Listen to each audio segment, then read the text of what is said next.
الحمد للہ وکفا والصلاة والسلام علی عباده الذین اصطفى اما بعد فاعوذ باللہ من الشیطان الرجیم بسم اللہ الرحمن الرحیم ربنا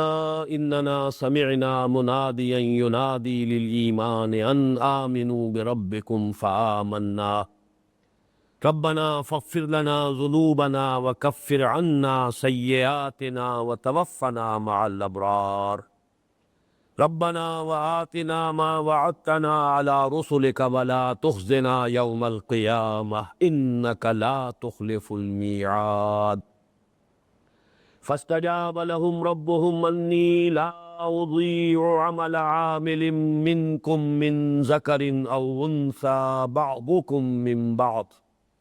فالذين هاجروا وأخرجوا من ديارهم وأوذوا في سبيلي وقاتلوا وقتلوا لأكفرن عنهم سيئاتهم ولأدخلنهم جنات تجري من تحتها الأنهار ثوابا من عند الله والله عنده حسن الثواب صدق الله العظيم رب اشرح لي صدري ويسر لي امري واحلل عقدة من لساني يفقهوا قولي اللهم ربنا الهمنا رشدنا واعذنا من شرور انفسنا اللهم ارنا الحق حقا وارزقنا اتباعه وارنا الباطل باطلا وارزقنا اجتنابه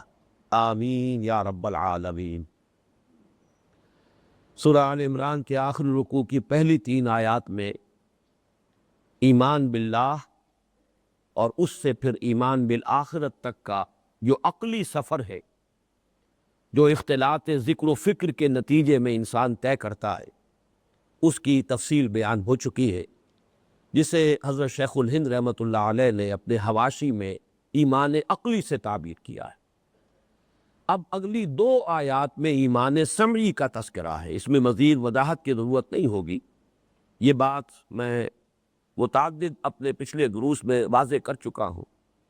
کہ وہ سلیم الفطرت سلیم العقل لوگ جو خود اختلاط ذکر و فکر کے نتیجے میں یہاں تک پہنچ چکے ہوں کہ انہیں اللہ کی معرفت، اس کی توحید کی پہچان، اس کے صفات کمال کی معرفت حاصل ہو گئی، انہوں نے یہ بھی پہچان لیا کہ اعمال انسانی ضائع جانے والی شے نہیں ہے، اس کے نتائج نکل کر رہیں گے، بلکہ اس سے آگے بڑھ کر اس کے لیے ایک اور عالم کا ہونا، اس کا تقاضا ان کے سامنے آیا کہ عقلاً ضرورت ہے کہ ایک دوسرا عالم ہو، ایک دوسری زندگی ہو جس کے نوامیس اور قوانین اس عالم کے قوانین طبیعی سے مختلف ہوں، جن میں اعمال انسانی کا بھرپور بدلہ مل سکے۔ جو لوگ ان حقائق تک پہنچ چکے ہوں، جب ان کے کانوں میں کسی نبی کی آواز آتی ہے، اس کی دعوت ایمان جب ان کے کانوں تک پہنچتی ہے تو بغیر کسی لحظے کی تاخیر کے وہ فوراً تصدیق کرتے ہیں۔ یہاں اب ہمارے یہ دروس جن میں کہ یہ حکمت قرآنی کا تدریجاً سلسلہ جو ہے ایکسفولڈ ہوا ہے، انفولڈ ہوا ہے، کھلا ہے تدریجاً، اس میں پہلی مرتبہ لفظ ایمان آ رہا ہے۔ ہمارے اس منتخب نصاب میں نے عرض کیا تھا اس سے پہلے 2 اسباق میں لفظ ایمان آیا، سورۃ العصر میں الا الذین آمنوا وعملوا الصالحات وتواصوا بالحق وتواصوا بالصبر، یا پھر سورہ آیہ بر میں وَلَٰكِنَّ الْبِرَّ مَنْ آمَنَ بِاللَّهِ وَالْيَوْمِ الْآخِرِ وَالْمَلَائِكَةِ وَالْكِتَابِ وَالنَّبِيِّينَ۔ بعد کے 3 دروس میں ایمان کی اصطلاح نہیں آئی، اب ایمان یہاں آیا، اور آیا کس کے ضمن میں؟ نبی کی دعوت کے جواب میں۔ ربنا اننا سمعنا منادیا ینادی للایمان، اے رب ہمارے، ہم نے سنا ایک پکارنے والے کی پکار کو، ندا آواز کو کہتے ہیں، اور یہاں سے منادی یہ گویا کہ یہ باب مفعلہ سے فاعل بنے گا، ندا کرنے والا، اس میں مبالغے کا انداز پیدا ہوتا ہے، یعنی بڑی شدت کے ساتھ منادی ہوتی ہے۔ آپ کو معلوم ہے کہ بڑے کسی ڈھول کے ساتھ کسی بھی ایسے ذریعے سے کہ تمام لوگوں کی توجہات کو اپنی طرف مرکوز کر لیا جائے تو پھر کوئی بات جو ہے لوگوں کو بتائی جائے، یہ منادی ہے۔ تو اس میں گویا کہ اس دعوت کی شدت اور اس کے اندر جو جوش و خروش ہوتا ہے نبی کی طرف سے، یا یہ بھی نوٹ کر لیجئے کہ یہاں ابھی لفظ رسول نہیں آیا، اس لیے کہ یہ ایمان کی منادی رسول کا کوئی امتی بھی کر سکتا ہے، رسول کا کوئی ساتھی بھی کر سکتا ہے۔ جیسے کہ حضور نے ایمان کی دعوت دی، حضرت ابوبکر ایمان لائے، پھر حضرت ابوبکر نے ایمان کی دعوت پہنچائی ہے، اور عشرہ مبشرہ میں سے 6 حضرات وہ ہیں جو ان کی دعوت پر ایمان لائے۔ تو یہاں پر لفظ منادی آیا ہے، یہاں پہ ابھی لفظ رسول نہیں آیا، اگرچہ اگلی آیت میں رسول آ جائے گا، ربنا وآتنا ما وعدتنا علی رسولک ولا تخزنا یوم القیامہ۔ تو اگرچہ ان دونوں آیتوں میں بیان ہو رہا ایمان بالرسالت کا، لیکن پہلا لفظ جو یہاں آیا ہے وہ عام ہے۔ کوئی بھی ندا کرنے والا، کوئی بھی حضور کا امتی ہو، کوئی بھی آپ کا ساتھی ہو جو آپ کی حیات طیبہ کے دوران بھی اس منادی کے اندر آپ کا دست و بازو بنا ہوا ہے، اس دعوت میں آپ کا ساتھی بنا ہوا ہے، آپ کا معاون بنا ہوا ہے، اور اب تا قیام قیامت یہی دعوت ایمان، ظاہر بات ہے انبیاء کے ذریعے سے نہیں بلکہ نبی اکرم صلی اللہ علیہ وسلم کے امتیوں کے ذریعے سے اس کا غلغلہ دنیا میں بلند ہوگا اور جاری رہے گا۔ تو ربنا اننا سمعنا منادیا ینادی للایمان، اے رب ہمارے، ہم نے سنا ایک ندا کرنے والے کی ندا کو کہ وہ پکار رہا ہے ایمان کے لیے، ان آمنوا بربکم، کہ ایمان لاؤ اپنے رب پر۔ یہاں لفظ ایمان جیسا کہ میں نے عرض کیا اصطلاحاً آیا ہے، اور یہ پچھلے سال جو محاضرات قرآنی ہوئے تھے جن میں میں نے بہت تفصیل کے ساتھ، میں سمجھتا ہوں کہ میں اپنی امکانی حد تک حق ادا کر چکا ہوں، ایمانی مباحث کا حق جو ہے ان محاضرات میں اپنی امکانی حد تک میں ادا کر چکا، اس میں تفصیل سے بحث ہو چکی کہ اصطلاحی مفہوم کیا ہے ایمان کا۔ ایمان اصطلاحاً کہتے ہیں تصدیق بما جاء بہ النبی صلی اللہ علیہ وسلم۔ اللہ کے ساتھ لفظ معرفت بھی آ جائے گا۔ ہو سکتا ہے کوئی شخص کسی نبی پر ایمان نہیں لایا لیکن اللہ کی کچھ معرفت اسے حاصل ہو، موحد ہوگا لیکن مومن نہیں ہوگا جب تک کہ نبی پر ایمان نہ لائے۔ بہت سے فلسفی ایسے گزرے ہیں بڑے موحد،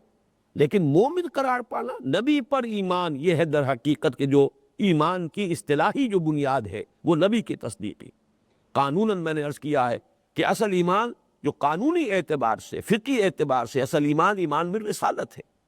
یہی وجہ ہے کہ یہاں اصطلاح جو ہے وارد ہوئی، اننا سمعنا منادیا ینادی للایمان ان آمنوا بربکم فآمنا۔ اب اس کے بعد دعا ہے، اور یہ نوٹ کر لیجئے کہ سورہ بقرہ کے ساتھ اس سورہ مبارکہ کی ایک مشابہت یہ بھی ہے کہ سورہ بقرہ کا بھی اختتام ہوا ہے ایک بڑی عظیم دعا پر، بڑی طویل دعا ہے، ربنا لا تؤاخذنا ان نسینا واخطانا، بڑی طویل دعا ہے، لیکن یہاں بھی اس سے بھی زائد طویل ہے، اگرچہ یہ کئی آیات پر مشتمل ہے، وہاں وہ ایک آیت ہے، اس سے زیادہ طویل کوئی آیت قرآن مجید میں دعا پر مشتمل نہیں ہے۔ وہ طویل ترین آیت ہے کہ جو دعا پر مشتمل ہے، جس پر کہ اختتام ہوا سورہ بقرہ کا، لیکن سورہ آل عمران کے آخر میں بھی نہایت جامع دعا اور بڑی طویل دعا، اور یہاں یہ کئی آیات پر مشتمل ہے۔ وہ تو شروع تو ہو چکی ہے اس سے پہلی آیت سے، ربنا انک من تدخل النار فقد اخزیتہ، بلکہ اس سے بھی پہلے ربنا ما خلقت ھذا باطلا سبحانک فقنا عذاب النار،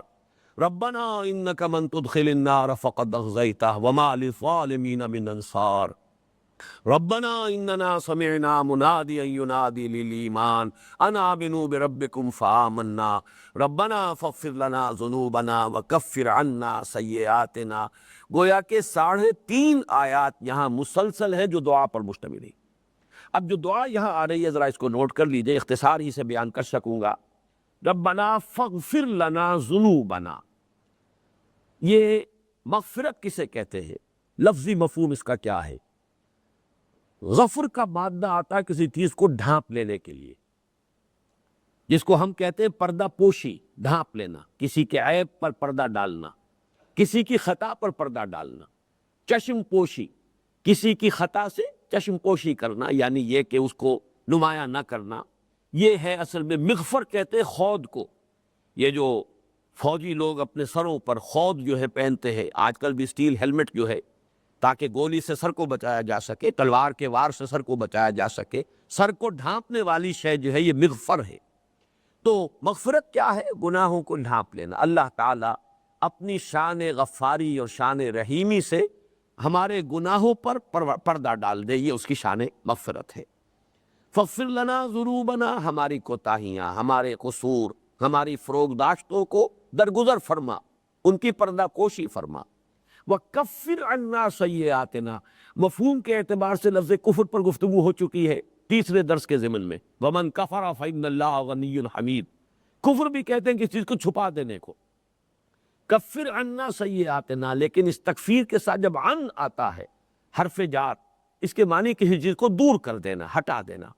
جس طریقے سے ہم لفظ کفارہ استعمال کرتے ہیں، آپ سے کوئی خطا ہو گئی ہے، آپ نے کفارہ ادا کر دیا، گویا کہ اس خطا کا اثر زائل ہو گیا، اب اس کی گرفت جو ہے آپ سے نہیں ہوگی، آپ نے اس کا بدل جو ہے دے دیا ہے، ادا کر دیا ہے، کفارہ دے دیا ہے۔ تو وہیں سے لفظ تکفیر ہے، تکفیر عن، ہم سے دور کر دے ہماری برائیاں، اور اس کے دونوں مفہوم ہو کے اب تک جو کچھ ہمارے نامہ اعمال میں سیاہیاں درج ہے، جو بھی اس میں دھبے موجود ہیں پروردگار ان کو تو دھو ڈال، ان کو صاف کر دے۔ یہاں تک بھی آتا ہے بعض احادیث کے اندر کہ اللہ تعالیٰ جب انسان توبہ کرتا ہے اور صحیح معنی میں توبہ کا حق ادا کرتا ہے اس کی شرائط پوری کرتے ہوئے، تو اللہ تعالیٰ اس کے نامہ اعمال میں جہاں گناہ کا اندراج ہوتا ہے، گناہ کو وہاں سے ہٹا کر اس کی جگہ پر نیکی کا اندراج ہو جاتا ہے۔ فَأُولَٰئِکَ يُبَدِّلُ اللَّهُ سَیِّئَاتِهِمْ حَسَنَاتٍ، اللہ تعالیٰ ان کی برائیوں کو بدل دیتا ہے بھلائیوں سے، نامہ اعمال میں بھی ان بدیوں کی جگہ نیکیوں کا اندراج ہو جائے۔ تو یہ ہے کفر عنا سیئاتنا۔ اور دوسرا مفہوم کیا ہے؟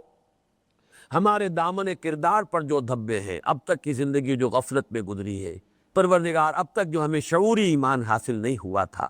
پروردگار اب تک ہمیں یہ نعمت ایمان جو ہے اس طور سے میسر نہیں آئی تھی کہ ہمارا عمل اور ہماری عملی روش درست ہو سکتی، جو خطائیں ہو گئی ہیں پروردگار ان سے بھی درگزر فرما، اور جو بری عادتیں ہم نے اپنے اندر پروان چڑھا لی ہیں ان کو بھی دور کر دے۔ ہمارے دامن کردار پر جو داغ ہے، ہماری جو عادتیں ہیں جو راسخ ہو گئی ہیں، کفر عنا سیئاتنا، تیری ہی مدد شامل حال ہوگی تو ہم ان کے چنگل سے اپنے آپ کو آزاد کر سکیں گے۔ جیسے ایک بڑی عمدہ نظم کبھی پڑھی تھی اپنے طالب علمی کے دور میں، I built these bars when I was young۔ ایک تصور دے رہا ہے شاعر کہ جب میں جوان تھا، جب میرے قوا میں طاقت تھی، میں نے کچھ عادتیں ایسی اپنی راسخ کر لی ہیں، پختہ کر لی ہے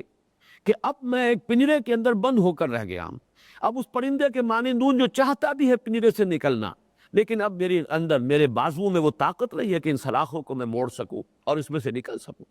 اس لیے کہ میں نے خود ہی جبکہ میں جوان تھا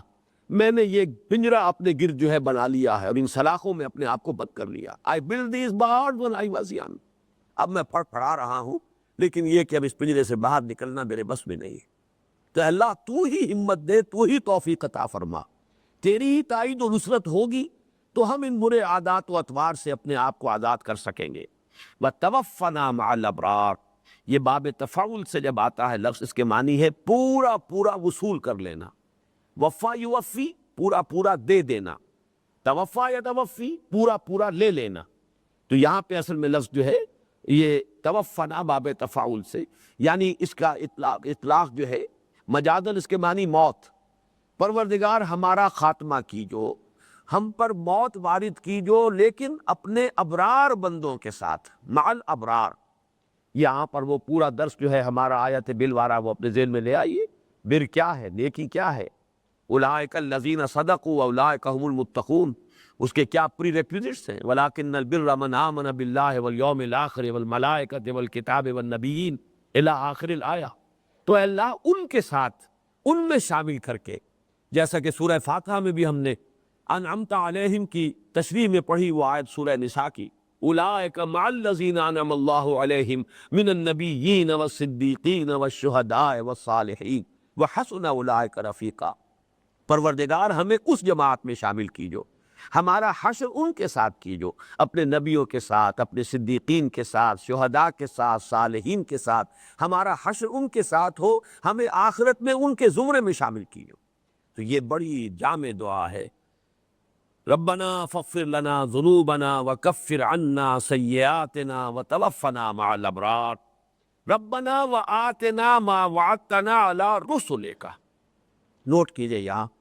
اور اے رب ہمارے، ہمیں دیجو وہ سب کچھ جس کا تو نے ہم سے وعدہ کیا ہے اپنے رسولوں کے ذریعے۔ یہاں رسول آیا ہے۔ دعوت میں تو نبی بھی دعوت دے سکتا ہے، رسول بھی دعوت دے سکتا ہے، غیر نبی بھی دعوت دے سکتا ہے، امتی بھی دعوت دے سکتا ہے۔ ایمان کی ندا کوئی بھی اس کے لیے منادی کرنے والا کھڑا ہو سکتا ہے، لیکن اللہ کے جو وعدے انسانوں سے ہوئے وہ صرف رسولوں کی وساطت سے ہوئے۔ وَآتِنَا مَا وَعَدتَّنَا عَلَىٰ رُسُلِكَ، پروردگار ہمیں وہ سب کچھ دیجو جس کا تو نے وعدہ کیا ہم سے، وعدتنا، وعدہ ہم سے کیا، لیکن براہ راست ہم سے تو ہم کلام نہیں ہوا، تیرا وہ وعدہ ہم پر تو نازل نہیں ہوا، تیری وہ وحی ہم تک نہیں آئی، بلکہ ہم نے تصدیق کی ہے تیرے رسول کی، ہم نے اس کی بنیاد پر اور اس کی اتھارٹی پر ان وعدوں کو سچ سمجھا ہے اور ان کی تصدیق کی ہے، تجھ پر ایمان لائے ہیں۔ تو ربنا وآتنا ما وعدتنا علی رسلک ولا تخزنا یوم القیامہ، اور اے رب ہمارے قیامت کے دن ہمیں رسوا نہ کیو۔ یہ لفظ پہلے بھی آ چکا ہے، انک من تدخل النار فقد اخزیتہ، جس کو بھی تو نے آگ میں داخل کر دیا اسے تو رسوا کر دیا۔ لا تخزنا یوم القیامہ، پروردگار ہمیں قیامت کے دن رسوا نہ کیجو۔ اب اس میں بھی خاص طور پر ایک نکتہ رکھیے، دنیا کی رسوائی اگرچہ دعا تو کرنی چاہیے، اللہم اجرنا من خزی الدنیا وعذاب الاخرہ، پروردگار ہمیں دنیا کی رسوائی سے بھی بچا اور آخرت کے عذاب سے بھی بچا۔ لیکن دنیا میں رسوائی بہرحال عارضی رسوائی ہے، البتہ آخرت کی رسوائی ابدی رسوائی ہے۔ چنانچہ اس کا میرے ذہن میں فوراً جو مثال آئی ہے کہ وہ غامدی خاتون رضی اللہ تعالی عنہا اور حضرت ماعز رضی اللہ تعالی عنہ، انہوں نے دنیا کی رسوائی گوارا کر لی آخرت کی رسوائی سے بچنے کے لیے۔ خود جا کر حضور کی خدمت میں، کوئی گواہ نہیں، کسی نے الزام نہیں دیا، کوئی پروسیکیوشن نہیں ہوئی، کہیں جو ہے کسی پولیس نے انہیں گرفتار بھی، کچھ نہیں، خاتون خود آتی ہے، حضور مجھ سے وہ خطا ہو گئی ہے جس کی سزا رجم ہے، حضور آخرت کے عذاب سے میں بچنا چاہتی ہوں، اس دنیا میں مجھے پاک کر دی۔ یہ دنیا میں یہ سزا کا اجرا جو ہے گویا کہ مجھے پاک کرنے کا ذریعہ ہو جائے۔ حضرت معاذ بھی خود حاضر ہوتے، خود اقرار کرتے، حضور میں تو حتی الامکان ان سے، جیسے کہ ایک حدیث بھی اضربوا الحدود عن المسلمین، مسلمانوں سے سزاؤں کو دور رکھنے کی کوشش کرو، خام خواہ ٹریگر ہیپی نہ بن جاؤ، ہاتھ میں جو ہے وہ کوڑا لے کر ڈھونڈتے نہ پھرو مجرموں کو، بلکہ یہ کہ جہاں جرم واقعتاً نگاہوں کے سامنے آ جائے، خود ہی اپنے آپ کو ظاہر اور عیاں کر دے، وہاں تو ظاہر بات سے کہ جو اجرا ہے حدود اور تعزیرات کا وہ کرنا ہوگا، لیکن یہ کہ خود اس میں کوئی مسرت محسوس نہ کرو، آدمی سیڈسٹ نہ بن جائے، لوگوں کو تکلیف دینے میں اسے راحت محسوس نہ ہو۔ تو حضور نے کہا دیکھو ذرا اس کا منہ سوگو، کہیں سے شراب تو نہیں پی ہوئی، کہ نشے میں تو نہیں یہ کہہ رہا ہے، اسے ہوش نہ ہو کہ میں کیا کہہ رہا ہوں۔ معلوم ہوا نہیں، بار بار کہہ رہے ہیں حضرت معاذ، حضور مجھ سے وہ خطا ہو گئی، مجھے پاک کر دی۔ تو میں اس کو صرف اس وقت اس لیے کوٹ کر رہا ہوں کہ دنیا کی رسوائی اس کی کوئی حقیقت نہیں، آخرت کی رسوائی بہت بڑی شے، دائمی رسوائی ہے۔ وَلَا تُخْزِنَا يَوْمَ الْقِيَامَةِ، پروردگار ہمیں آخرت میں رسوا نہ کی۔ باقی دنیا میں ایک رسوائی وہ بھی ہوتی ہے جو داعیان حق کو ہوتی ہے، ان کو کوڑے لگتے ہیں، حضرت امام احمد بن حنبل رحمۃ اللہ علیہ کو لگے، یہ بھی ایک طرح کی رسوائی ہے۔ تو اس طرح تو تمام جتنے بھی مجددین امت ہیں ان کو تکلیفیں اٹھانی پڑی ہیں۔ خود نبی اکرم صلی اللہ علیہ وسلم، اب میں کیا لفظ جو ہے اس کے لیے استعمال نہیں کر سکتا، لیکن یہ کہ یعنی اگر آپ شعر کا انداز اختیار کریں تو رسوا سر بازارے شوق ستم گارے، آخر طائف کی گلیوں میں کیا ہو رہا تھا؟ حضور صلی اللہ علیہ وسلم جو ہے پتھراؤ کیا جا رہا ہے، بچے جو ہے، لڑکے، اسٹریٹ ارچنز جنہیں آپ کہیں گے، تالیاں بجا رہے ہیں، قہ قہ لگا رہے ہیں، تاک تاک کر جو ہے آپ کے ٹخنے کی گھٹیوں کو نشانہ، جو ہڈی ہے ٹخنے کی اسے نشانہ بنا کر پتھر مار رہے ہیں، یہ سب کچھ ہو رہا ہے۔ تو رسوا سرے بازارے شوق ستم گارے، یہ تو ہو رہا ہے حضور صلی اللہ علیہ وسلم کے ساتھ بھی، دنیاوی اعتبار سے کہا جائے۔ اسی لیے پھر آپ کی زبان مبارک پر وہ فریاد بھی آئی ہے، پروردگار الی من تکلنا، پروردگار کس کے مجھے حوالے کر دیا ہے، الی بعید یتجہم بی اور الی عدو ملکت امری، پروردگار کیا مجھے ان کے حوالے کر دیا ہے۔ اللہم الیک اشکو ضعف قوتی وقلت حیلتی وہوانی علی الناس، اے اللہ تیری ہی جناب میں فریاد لے کر آیا ہوں اپنی قوت کی کمی کا، اپنے وسائل کی کمی کا، اور یہ جو لوگوں کے سامنے بے عزتی ہو رہی ہے۔ حوانی علی الناس، یہ ہون کسے کہتے ہیں؟ یہ وہی رسوائی تو ہے، لوگوں کے سامنے جو رسوائی ہو رہی ہے، کہاں جاؤں، کس کے پاس شکایت کروں، کس سے فریاد کروں؟ الیک اشکو ضعف قوتی وقلت حیلتی وہوانی علی الناس۔ تو معلوم یہ ہوا کہ دنیا کی رسوائی اللہ تعالیٰ بچائے اس سے بھی، اللہم اجرنا من خزی الدنیا وعذاب الآخرہ، لیکن اصل رسوائی ذالک یوم التغابن ولا تخزنا یوم القیامہ، انک لا تخلف المیعاد، یقیناً تو اپنے وعدے کے خلاف کرنے والا نہیں ہے۔ اس کے کیا معنی ہوئے؟ ہمیں اگر اندیشہ ہے تو یہ ہے کہ ہم ان وعدوں کے مصداق بن سکیں گے یا نہیں۔ یہ اندیشہ نہیں ہے کہ تو اپنے وعدے کو پورا نہیں کرے گا، تو اپنے وعدے میں سچا، ان اللہ لا یخلف المیعاد، یقیناً اللہ تعالیٰ اپنے وعدے کے خلاف نہیں کرتا۔ لیکن ہمیں اگر اندیشہ ہے، ہم اپنے اعمال، اپنی کمزوریوں پر جب نگاہ ڈالتے ہیں، ہم اپنے دامن میں ابھی کچھ دھبے دیکھ رہے ہیں، تو پروردگار اپنے گریبانوں میں جھانکتے ہیں تو محسوس ہوتا ہے کہ وہ کیفیت تو حاصل نہیں کہ جو حاصل ہونی چاہیے۔ اس کی بنا پر اندیشہ ہے کہ ہم اس معیار پر پورے نہ اترے، ہم تیرے ان وعدوں کا مصداق ثابت نہ ہو سکیں جو تو نے اپنے رسولوں کے ذریعے سے ہم سے کیے۔ اس لیے گزارش ہے، مغفرت فرما، خطاؤں سے درگزر فرما، کوتاہیوں پر کی پردہ پوشی فرما، ہماری برائیوں کو دور کر دے، نامہ اعمال کے دھبوں کو دھو دے، تاکہ ہم تیرے ان وعدوں کا مصداق بن سکے۔ یقیناً تو اپنے وعدے کی خلاف ورزی کرنے والا نہیں۔ یہاں یہ 5 آیات پوری ہو گئی۔ ایمان، ایمان باللہ، ایمان بالآخرہ، ایمان بالرسالہ۔ ایک آیت میں ایمان باللہ کا تذکرہ، 2 میں ایمان بالآخرہ کا تذکرہ، اور پھر 2 میں ایمان بالرسالت کا تذکرہ۔ اب چھٹی اور آخری آیت پر آئیے، وقت بہت کم ہے۔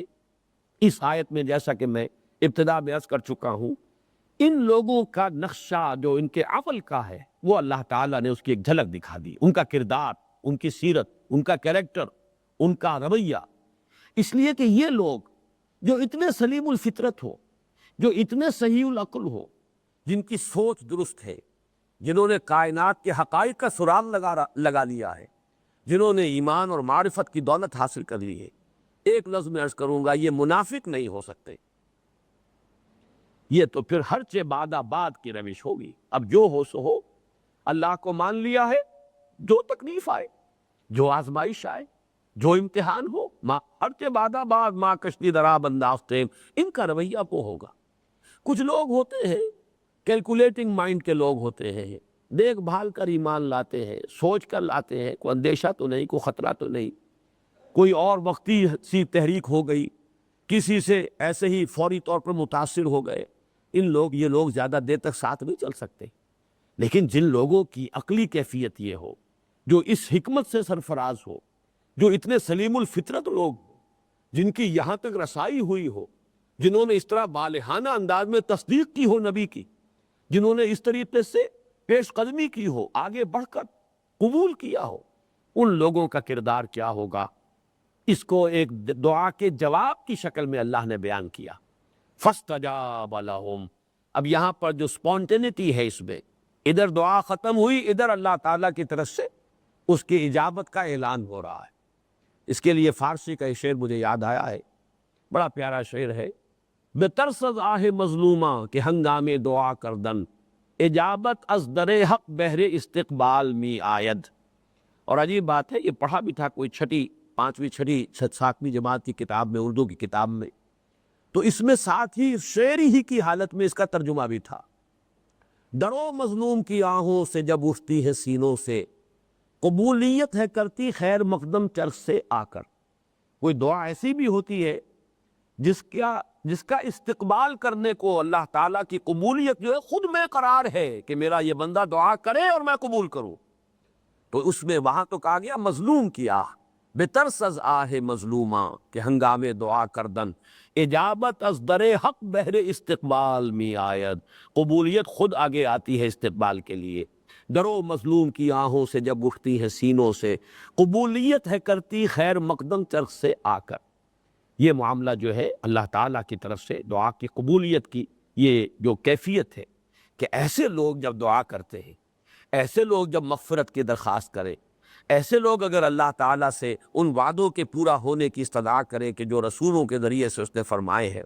تو یہاں تو گویا کہ وہ دعا جو ہے استقبال، جو قبولیت اور اجابت ہے، وہ خود استقبال کے لیے آ رہی ہے۔ اسی قسم کا ایک شعر مجھے یاد آ رہا ہے جو ماہر القادری صاحب نے، یہ جو بڑے مشہور شاعر تھے، فوت ہو چکے ہیں، حضرت ماہر، انہوں نے کہا تھا، یہ کون پچھلے پہر رات کو ہے سرب سجود، دعا کو ڈھونڈ رہی ہے ابھی سے تاثیریں۔ وہ کون ہے کہ جو سجدے میں گرا ہوا اللہ سے دعا کر رہا ہے، اس لیے کہ دعا تاثیر جو ہے وہ خود تلاش میں ہے دعا کی، آگے بڑھ کر اس دعا کا استقبال کرنے کے لیے بےتاب ہے۔ یہ کون پچھلے پہر رات کو ہے محو سجود، دعا کو ڈھونڈ رہی ہیں ابھی سے تاثیریں۔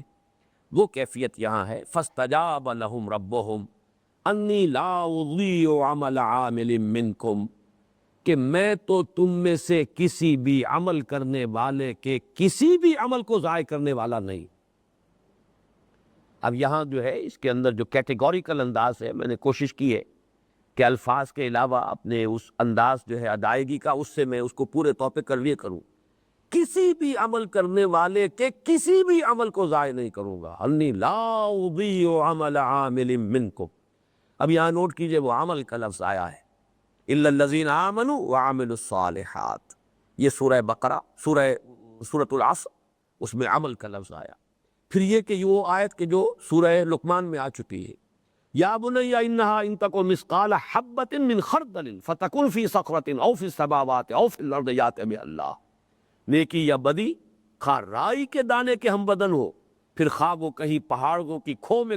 ہو اور کہیں آسمانوں کی پہنائیوں میں ہو اور کہیں زمین میں ہو، زمین کے پیٹ میں ہو، اللہ اسے لے آئے گا۔ انی لا اضیع عمل عامل منکم من ذکر او انثی، خواہ تم میں سے وہ کوئی مرد ہو جس نے وہ نیک کام کیا ہو، عمل صالح کیا ہو، خواہ عورت ہو، بعضکم من بعض، تم سب ایک دوسرے ہی میں سے ہو۔ یہ جو ٹکڑے ہیں دو یہاں پر، من ذکر و انثی بعضکم من بعض، اس آیت کے طویل آیت ہے، اس کے یہ دو ٹکڑے جو ہے یہ اس اعتبار سے اہم ہے کہ ایک بہت اہم مسئلہ جو اس دور میں بہت عام ہو گیا ہے، جس پر بڑی بحث مباحثہ ہوتا ہے، وہ ہے مسئلہ مساوات مرد و زن۔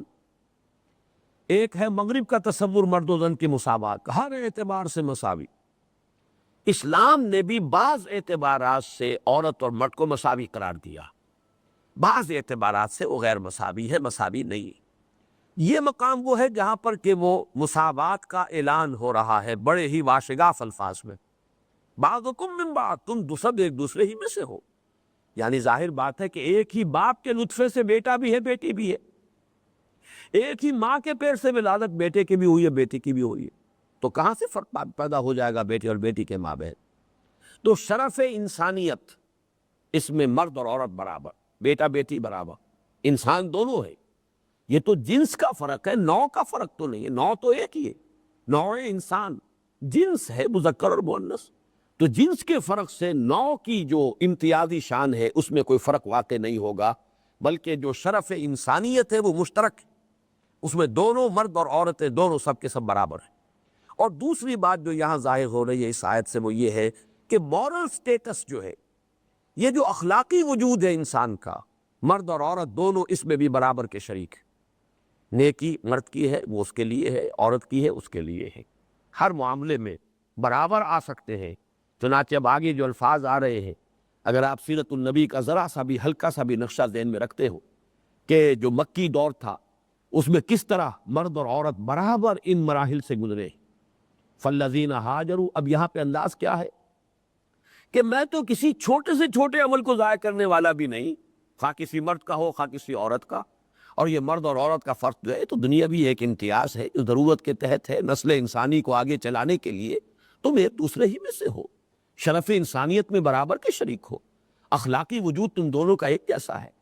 لیکن یہ کہ اگر چھوٹے سے چھوٹے عمل بھی ضائع نہیں کرتا تو اتنے بڑے بڑے عمل جو تمہارے ہیں، فالذین ہاجروا واخرجوا من دیارہم وأوذوا فی سبیلی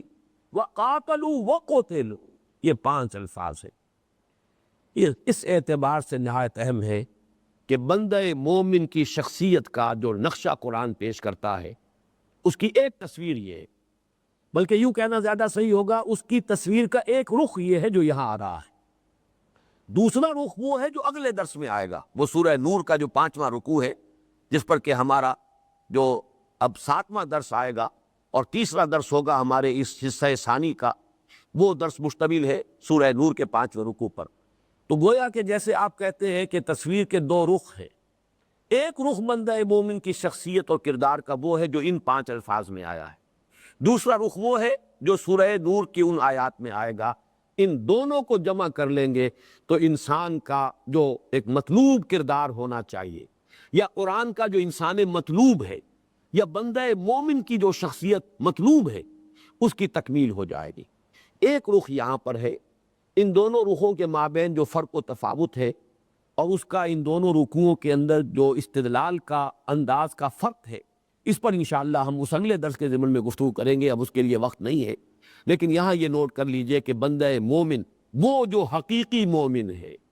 وہ جس نے کہ واقعتاً شعوری ایمان حاصل کیا ہے،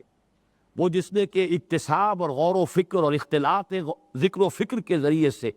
ایمان کے اس مقام تک رسائی حاصل کی ہے، اس کی شخصیت کا ایک کردار کا رخ کیا ہے؟ فالذین ہاجروا، تو وہ لوگ جنہوں نے ہجرت کی۔ اب ہجرت کو اگر آپ اس پر رکھیں کہ جو مکے سے اپنی رہائش ترک کر کے مدینے آ گئے، تب بھی صحیح ہے، اس لیے کہ یہ مدنی صورت ہے، سورہ آل عمران۔ ہجرت ہو چکی ہے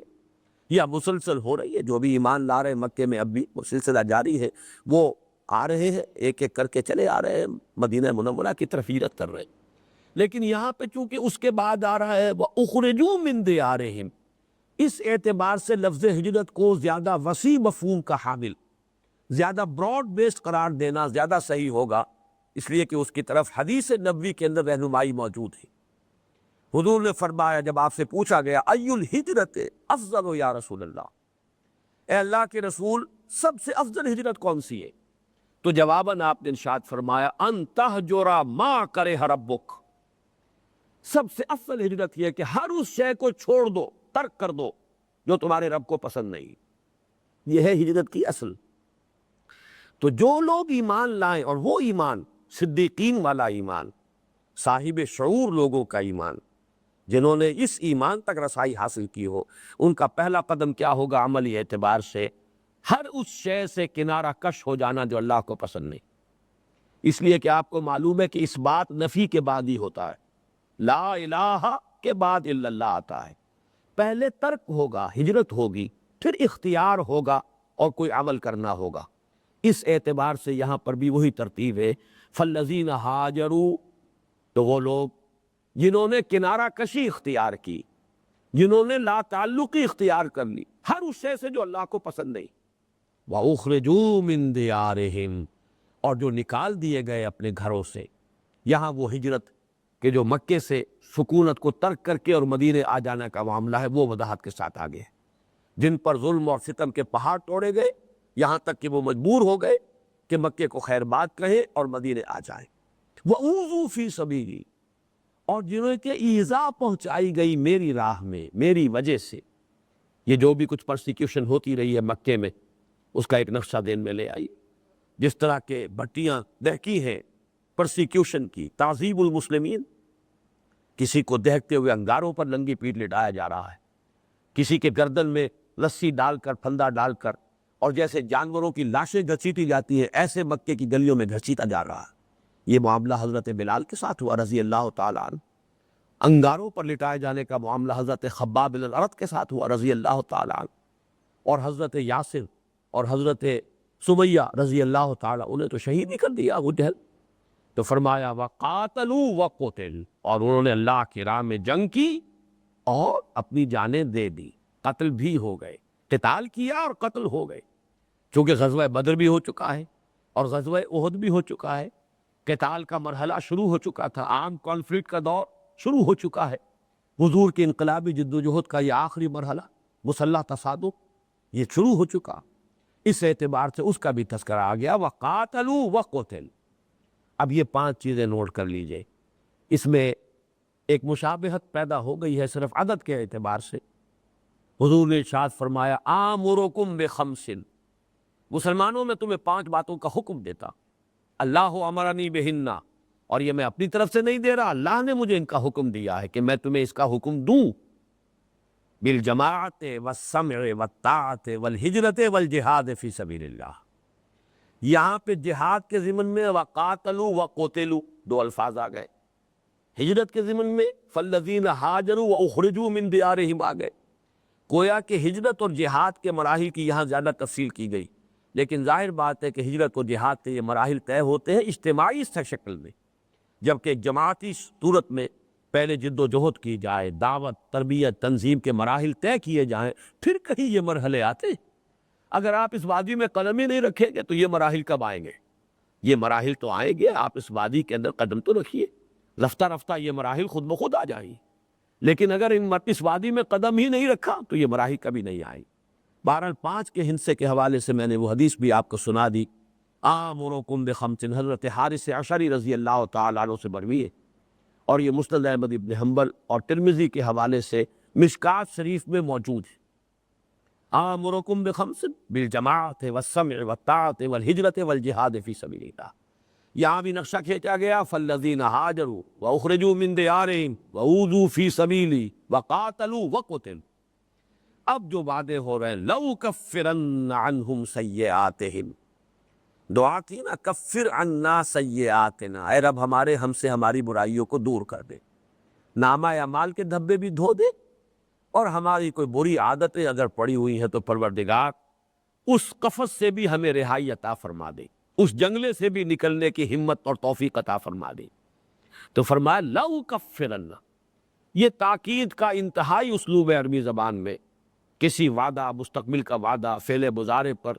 شروع میں لام مفتوح کا اضافہ اور اس کے آخر میں نون مشدد، لَأُكَفِّرَنَّ، میں لازماً دور کر دوں گا ان سے ان کی برائیاں، چاہے وہ نامہ اعمال کے دھبے ہو،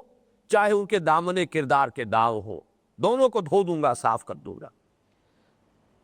وَلَأُدْخِلَنَّهُمْ جَنَّاتٍ تَجْرِي مِن تَحْتِهَا الْأَنْهَارُ، اور لازماً داخل کروں گا انہیں ان باغات میں جن کے دامن میں ندیاں بہتی ہوں۔ یہ جنت کی جو تعبیر ہے، جس کے بارے میں چوتھے سبق میں ہم یہ پڑھ چکے ہیں، حامیم السجدہ کی آیات کے ضمن میں، کہ اس کی ایک نعمتیں تو وہ ہے کہ جن کا تذکرہ قرآن میں کیا گیا ہے اور جو وہ ہمارے تصورات کے کسی نہ کسی درجے میں آ جاتی، اور ایک نعمتیں پھر وہ ہیں کہ ما لا عین رات ولا اذن سمعت وما خطر علی قلب بشر۔ بہرحال اس کے بارے میں یہاں پر تو صرف یہ ان باغات میں داخل کروں گا جن کے دامن میں ندیاں بہتی ہوں گی، لفظی ترجمہ ہوگا جن کے نیچے ندیاں بہتی ہوں گی، لیکن یہ کہ ایک نیچرل باغ کا جو تصور ہے، ایک باغ تو وہ ہے جو لگایا جاتا ہے آرٹیفیشلی، اس میں جیسے کہ آپ کا شالامار باغ ہے، لیکن یہ ایک فطری باغ ہوتا ہے، جیسے آپ کو کشمیر میں وادیاں نظر آ جائیں یا کہیں سوات میں وادی، وہ باغ ہے فطری باغ۔ اس میں یہ ہوتا ہے کہ نیچے ڈھلوان پر وہ جو باغات ہیں، درخت لگے ہوئے ڈھلوان پر، اور نیچے وادی کی گہرائی میں پانی بہہ رہا ہے، وہ پانی سیپ کرتا ہے تو خود بخود ان جڑوں کو سیراب کر رہا ہے، لیکن یہ ہے کہ اس سے وہ جو نیچرل فلو ہے پانی کا وہ برقرار رہتا ہے۔ ورنہ ہمارے ہاں تو جیسے یہ آرٹیفیشل اریگیشن ہے تو آپ کو معلوم ہے 100 پرابلم پیدا ہو جاتے ہیں، یہ جو بھی یہاں پر زمین کے اندر سالٹس اوپر ابھر کر آ جاتے ہیں، کلر ہو جاتا ہے، مختلف چیزیں، جہاں نیچرل ہے۔ اس اعتبار سے پاکستان کی بہترین زمینیں جو ہے وہ ضلع مردان کی زمینیں،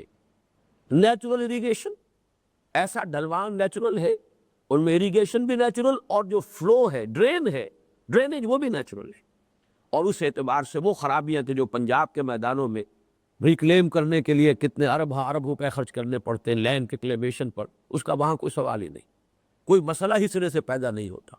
تو اس لیے میں ترجمہ کیا کرتا ہوں جن کے دامن میں ندیاں بہتی ہیں، جیسے اقبال نے کہا دامن میں کوہ کے ایک چھوٹا سا جھونپڑا ہو، تو ایک ایسا نقشہ ہے کہ ذرا بلندی کے اوپر جنت جو ہے بے رب وطن، ذرا بلندی پر ہو اور اس کے دامن میں کوئی چشمہ جو ہے بہ رہا ہے، یہ ہے نیچرل ایک باغ، تب یہ فطری باغ۔ وَلَأُدْخِلَنَّهُمْ جَنَّاتٍ تَجْرِي مِن تَحْتِهَا الْأَنْهَارُ ثَوَابًا مِّنْ عِندِ اللَّهِ، یہ بدلہ ہوگا اللہ کے پاس سے۔ ثواب کے بارے میں یہ لفظ ثواب جو ہے اس کو نوٹ کر لیجئے، اس کی لغوی حقیقت کیا ہے؟ رجوع الشیء الی حالتہ الاولی او الی الحالۃ المقدرۃ المقصودۃ بالفکرہ، کسی شے کا اپنی اصل حالت کی طرف رجوع کرنا، یا اس کے بنانے سے جو شے مقصود تھی، مطلوب تھی، اس کی طرف اس کا رجوع کر جانا، اس تک پہنچ جانا، یہ ہے ثواب، یہ اس کا جو لغوی مفہوم ہے۔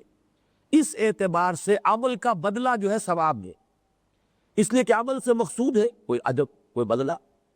اگرچہ یہ لفظ آتا ہے سزا کے لیے بھی، قرآن مجید میں لفظ آیا مثوبتاً، اور جزا کے لیے بھی آیا، لیکن عام طور پر جو ہمارے عرف عام میں لفظ ثواب استعمال ہوتا ہے وہ خیر، اچھے اعمال کا بدلہ، اچھی جزا کے لیے۔ اسی طریقے سے مثابۃ للناس کہا گیا خانہ کعبہ کو، وَإِذْ جَعَلْنَا الْبَيْتَ مَثَابَةً لِلنَّاسِ وَأَمْنًا، اس لیے کہ وہ جگہ ہے جہاں اہل ایمان لوٹ لوٹ کر آتے ہیں، بار بار آتے ہیں، اور انسان جو ہے جو بھی حج کر کے آتا ہے، واقعہ یہ کہ پھر اس کے دل میں کچھ عرصے کے بعد پھر ہوک اٹھتی ہے کہ دوبارہ لوٹے، اور یہ اس کے ایمان کا تقاضا ہے۔ وہ کوئی خاص کیفیت ہے جس کو کہ الفاظ میں بیان کرنا ممکن نہیں۔ بہت سی چیزیں، جیسا کہ میں نے کل بریڈلے کا قول آپ کو سنایا تھا کہ philosophy is the name of finding bad reasons for what we believe on instincts۔ کچھ چیزیں ہوتی ہیں جو فطرت میں ہے، اب ہم ان کو اگر دلیل سے ثابت کرنے کی کوشش کریں تو بجائے مفید ہونے کے الٹا اس مقصد کو نقصان پہنچا بیٹھے گی۔